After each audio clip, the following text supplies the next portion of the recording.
बिहार के दरभंगा में पैंक्रियाटाइटिस मरीज का दरभंगा में सफल सर्जरी कर एक मिसाइल काम किया है। दरअसल दरभंगा दिल्ली मोड़ स्थित श्री नारायण अस्पताल के अध्यक्ष डॉक्टर राधाकृष्ण ने दरभंगा में पहली बार पैंक्रियाटाइटिस समस्या में संक्रमण के ओपन सर्जरी कर एक मिसाइल काम किया है। पैंक्रियाटाइटिस में ओपन सर्जरी की सुविधा देश के महानगरों में ही केवल उपलब्ध है। डॉक्टर राधाकृष्ण महानगरों से शिक्षा प्राप्त कर मिथिला जैसे इस साधारण पृष्ठभूमि में अब यह सुविधा उपलब्ध करा रहे हैं। जानकारी के अनुसार बिहार में केवल यह ऑपरेशन केवल 3 अस्पतालों में होता है। दरभंगा में यह ऑपरेशन पहली बार हुआ है। अब यह सर्जरी की सुविधा दरभंगा में होने से उत्तर बिहार के मरीजों के लिए वरदान साबित हो रहा है। दरअसल मिथिला में इसी बीमारी से परेशान होकर अपने जीवन से निराश होकर बैठे लोगों के लिए डॉक्टर राधाकृष्ण एक उम्मीद का किरण बनकर मिथिला वासियों के सामने आया है। पैंक्रियाटाइटिस से ग्रस्त मरीजों का इलाज कर एक नई जीवन दे रहे हैं। श्री नारायणी अस्पताल के चेयरमैन डॉक्टर राधाकृष्ण ने बताया कि पैंक्रियाटाइटिस से ग्रस्त मरीजों का इलाज की सुविधा अभी भी महानगरों में ही है। मैं महानगरों से पढ़ाई करने के बाद मैं दरभंगा में अपने अस्पताल में यह सुविधा उपलब्ध करा रहा हूं। साथ ही यह सर्जरी को दरभंगा जिले में कम बजट में भी अंजाम दे रहा हूं। पैंक्रियाटाइटिस का सफल ऑपरेशन महानगरों में 4 से 10 लाख के बीच होता है। मैं यह ऑपरेशन दरभंगा में केवल 1.5 से 3 लाख के बीच कर रहा हूं। पैंक्रियाटाइटिस से ग्रस्त मरीज बाबू बड़ी निवासी विष्णुदेव यादव ने कहा कि मैं देश के कई अस्पतालों में इलाज के लिए गया था। इस बीमारी का नाम सुनकर ही कई डॉक्टरों ने ऑपरेशन करने से पहले तो मना कर दिया। मैं अपने जीवन से हार मान चुका था। मैं अपने एक संबंधी के कहने पर ही श्री नारायणी अस्पताल इलाज के लिए आया हूं। डॉक्टर राधाकृष्ण से सफल ऑपरेशन कर मुझे एक नई जिंदगी दी है। इसके लिए मैं डॉक्टर राधाकृष्ण का आभारी हूं। महानगर में इलाज कराने के दौरान इस ऑपरेशन के लिए 10 लाख से ज्यादा रुपए की मांग की जा रही थी, जो मेरे से दे पाना संभव नहीं था। डॉक्टर राधाकृष्ण ने न केवल 2 लाख रुपए में यह सर्जरी के अंजाम दिया। यहाँ किस प्रकार का उपचार हुआ आपका? बहुत अच्छे से हुआ। अब कैसा लग रहा है? अभी ठीक है। दर्द कैसा है आपका? दर्द ठीक है। ऑपरेशन का दर्द है, पेट का दर्द है। पहले क्या परेशानी रहती थी पेट में दर्द रहती थी।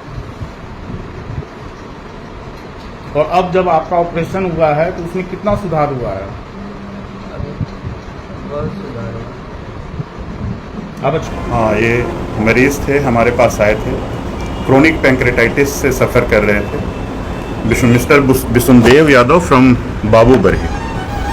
पिछले 4 सालों में इन्हें 2 बार एक्यूट पैंक्रेटाइटिस हो चुका था और उसके बाद एक क्रोनिक पैंक्रेटाइटिस से सफ़र कर रहे थे, जिसके चलते ये कोई भी खाने को पचा नहीं पा रहे थे और इनको मधुमेह की बीमारी भी हो गई थी। जैसा कि हम सब जानते हैं, इंसुलिन पैंक्रियाज ही बनाता है, तो उसके चलते उन्हें मधुमेह की भी बीमारी हो गई थी और कोई भी खाना पचा ना पाने की वजह से वो बहुत कमज़ोर भी हो गए थे शारीरिक रूप से। ये सब के होने के बाद उन्होंने दिल्ली में ILBS में संपर्क किया था, जिसको क्रोनिक पैंक्रेटाइटिस के लिए उनको ERCP किया गया था। पैंक्रियाज की स्टेंटिंग की गई थी और स्टोन रिमूवल का प्रयास किया गया था, बट वो फेल रहा था। उसके बाद उन्होंने हमसे संपर्क किया और बाहर में भी किसी डॉक्टरों से उन्होंने संपर्क किया था, जिन्होंने उन्हें मोडिफाइड पिस्टो प्रोसीजर, पिस्टो साहब एक डॉक्टर, बहुत रिनॉन्ड पिस्टो साहब डॉक्टर थे, उन्होंने ये पहली बार किया था। तो मोडिफाइड पिस्टो प्रोसीजर करने की सलाह दी गई थी।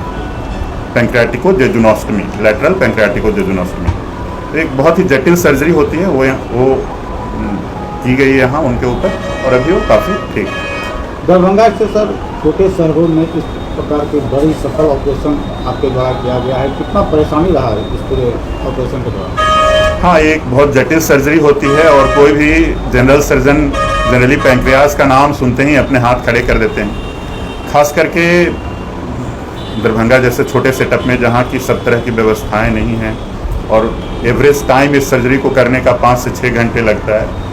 तो हमारे यहाँ सर्जरी की एक टीम बनाई गई उस सर्जरी के लिए और एनेस्थीसिया की भी एक टीम बनाई गई कि 5-6 घंटे सर्जरी चलेगी, तो उसमें पेशेंट का एनेस्थीसिया पॉइंट ऑफ व्यू भी देखना होगा। उसके पहले सारा PAC चेकअप किया गया, पेशेंट को पूरे फिट होने के बाद ये सर्जरी के लिया गया उन्हें। सर्जरी काफ़ी ही टेक्निकली डिमांडिंग होता है, बहुत जटिल सर्जरी होती है और इनकी पैंक्रियाज के खराब होने की वजह से स्प्लिनिक वेन भी खराब हो गई थी, जिसके चलते इनको गैस्ट्रोपैथी हो रही थी, जिसको हम लोग बोलते हैं लेफ्ट साइडेड पोर्टल हाइपरटेंशन। उसके चलते गैस्ट्रोपैथी हो रही थी और बहुत ज़्यादा खून की नलियाँ अलग से बनी हुई थी, काफ़ी बड़ी मोटी मोटी चौड़ी चौड़ी सी।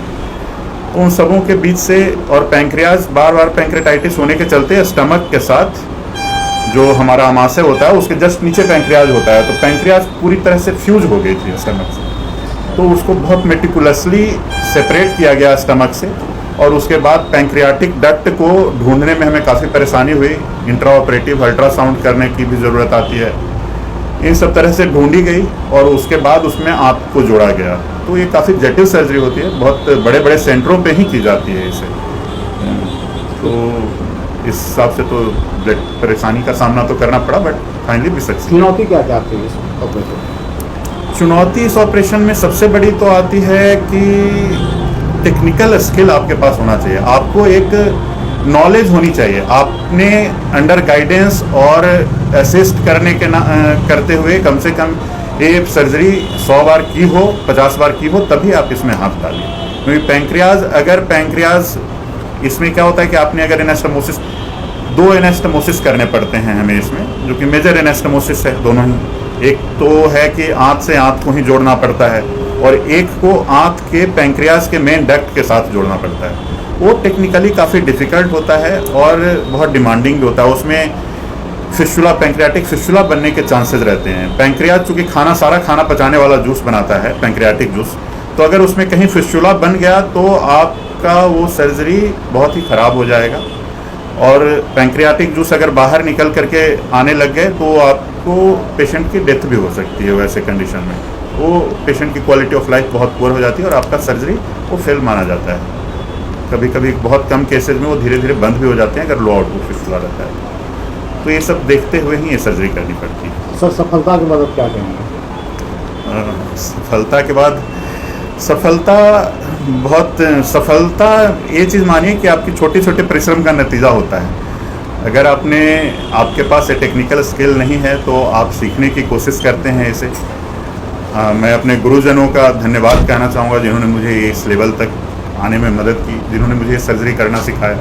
मैं अपने कलीग डॉक्टर मनीष कुमार का भी धन्यवाद देना चाहूँगा जो वो सर्जरी को करने के लिए मेरे साथ आए और हद से ज़्यादा हिम्मत दी और हेल्प किया। एनेस्थेटिस्ट हमारे थे डॉक्टर कृष्णकांत करुणाकर, उन्होंने भी बहुत सपोर्ट किया इस सर्जरी में। पोस्ट ऑप मैनेजमेंट में भी बहुत देखना पड़ता है ऐसे में, तो उसमें भी हमारे एनेस्थेटिस्ट ने हमें बहुत हेल्प की। ये सब तरह की बातें हैं। तो सफलता के बाद खुद ज़्यादा सफलता का ये लेने से अच्छा है कि मैं अपने गुरुजनों का धन्यवाद कहना चाहूँगा जिन्होंने मुझे इस लेवल तक सिखाया।